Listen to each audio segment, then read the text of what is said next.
Hi, welcome to Codewars. In this series, I'm gonna solve TDD's katas using JavaScript.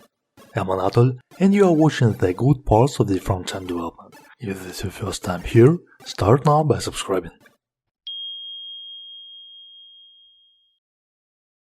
Let's solve today kata titled Find the smallest integer in the array. Given an array of integers, your solution should find the smallest integer. Let's start with a naive solution. Let's define the new minimal value. It should be infinity. Then for each element of array, let's compare it with this minimal value.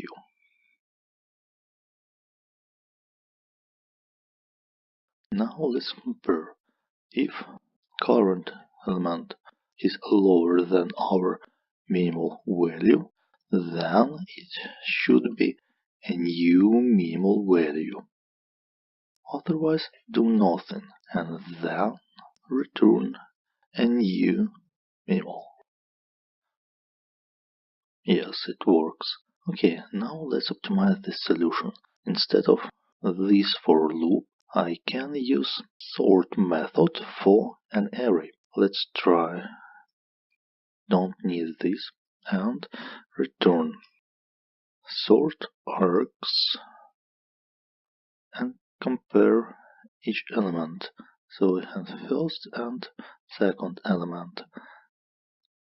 And I will subtract from one another. And in case the result is negative, the first element A will be on the left part in the beginning of an array, and as a result I will have a new array sorted from minimum to maximum. So I will need to return just the very first element of that array. Let's try. Okay, however, I can make it even smaller. Let's use mathMin method, and I need to push inside this method our values. I cannot put here an array itself, because this minimum method takes only a list of elements. So I will spread an array into a list of elements. Let's check. Yes, it works. I like it. My code is available on GitHub. Documentation is available in the internet. Follow the links if you're eager to get more. If you like this video, give it a thumbs up, share it with your friends, subscribe to the channel and watch other episodes. Thanks for watching and dive deeper.